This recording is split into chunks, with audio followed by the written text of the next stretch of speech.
사도신경하심으로 2022년도 8월 4일 목요일 온라인 아침 기도에 하나님께 올려드리겠습니다. 전능하사 천지를 만드신 하나님 아버지를 내가 믿사오며 그 외아들 우리 주 예수 그리스도를 믿사오니 이는 성령으로 잉태하사 동정녀 마리아에게 나시고 본디오 빌라도에게 고난을 받으사 십자가에 못 박혀 죽으시고 장사한 지 사흘 만에 죽은 자 가운데서 다시 살아나시며 하늘에 오르사 전능하신 하나님 우편에 앉아 계시다가 저리로서 산자와 죽은 자를 심판하러 오시리라. 성령을 믿사오며 거룩한 공회와 성도가 서로 교통하는 것과 죄를 사하여 주시는 것과 몸이 다시 사는 것과 영원히 사는 것을 믿사옵나이다. 아멘. 찬송가 86장 찬송하시겠습니다.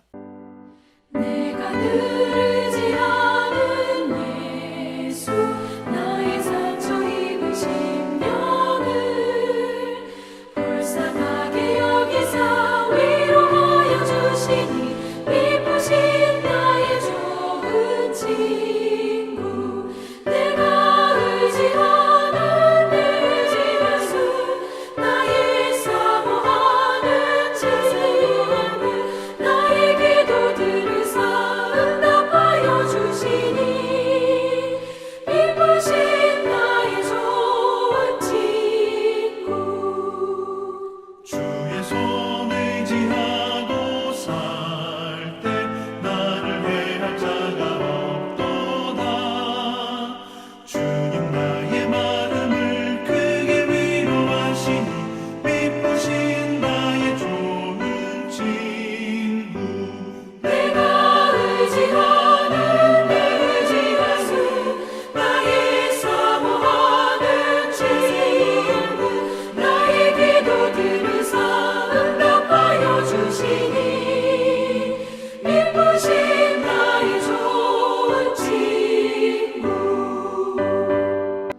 내가 요단강 건너가며 마음이 두려워서 떨 때도 주가 인도하시니 어찌 두려워하랴 기쁘신 나의 좋은 친구 내가 의지하는 내 의지 예수 나의 사모하는 친구 나의 기도 들으사 응답하여 주시니 기쁘신 나의 좋은 친구 이곳 천국에 올라가서 모든 성도들과 다 함께 우리들을 구하신 주를 찬양하리라 기쁘신 나의 좋은 친구 내가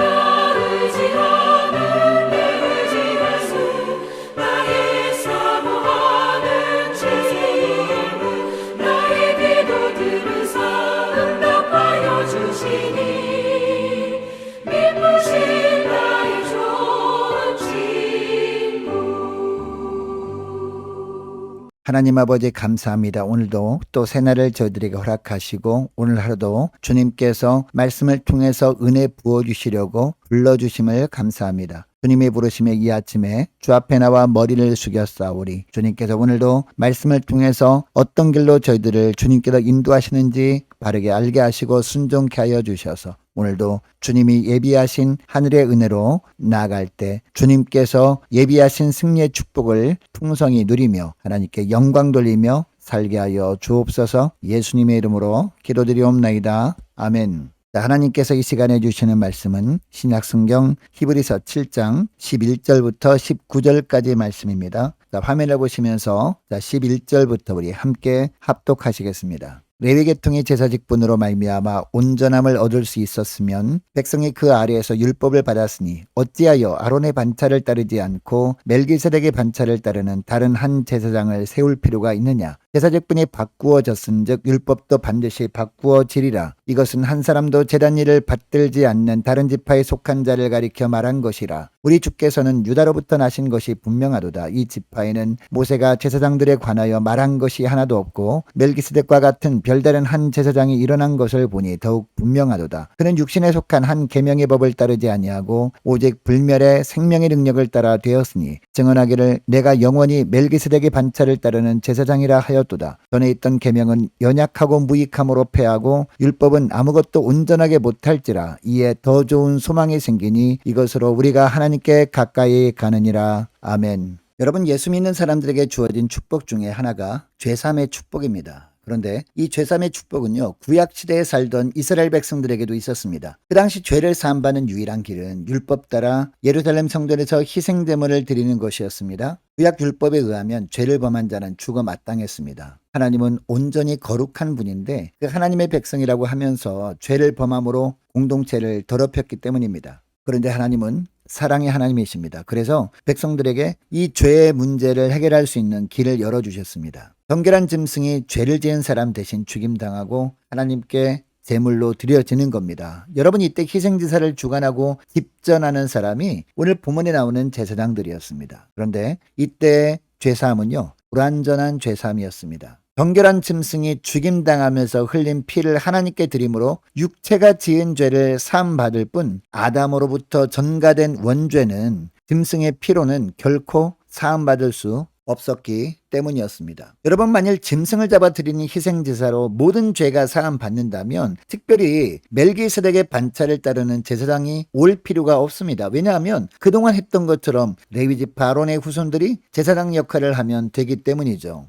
여러분, 불완전함은 자연스럽게 완전함으로 나아가야 합니다. 그러므로 당연히 불완전한 구약 제사는 완전한 제사인 십자가 제사로 나아가야 했습니다. 그래서 멜기세덱의 반차를 따르는 대제사장이신 예수님이 이 땅에 오셨던 겁니다. 이것이 11절 12절 말씀의 내용입니다. 레위 계통이 제사직분으로 말미암아 온전함을 얻을 수 있었으면 백성이 그 아래에서 율법을 받았으니 어찌하여 아론의 반차를 따르지 않고 멜기세덱의 반차를 따르는 다른 한 제사장을 세울 필요가 있느냐? 제사직분이 바꾸어졌은즉 율법도 반드시 바꾸어지리니 라고 합니다. 여러분이 본문에서 멜기세덱의 반차를 따르는 다른 한 제사장은 어제 말씀드린 것처럼 예수님을 가리킵니다. 그러면 왜 예수님을 특별히 멜기세덱의 반차를 따르는 한 제사장이라고 하고 있는 것일까요? 어제도 살펴보았습니다만 멜기세덱은 살렘 왕이었습니다. 창세기에 보면 멜기세덱의 족보가 나오지 않죠. 그리고 평강의 왕이라고 소개합니다. 일반 제사장들은 불완전한 존재인데 반해서 완전한 존재인 왕이신 제사장이 오신다는 것을 나타낸 겁니다. 여러분, 구약 율법의 제사장 제도도 물론 하나님의 은혜였습니다. 범죄한 인간이 거룩하신 하나님께 나아가는 방법으로 주신 것이기 때문이죠.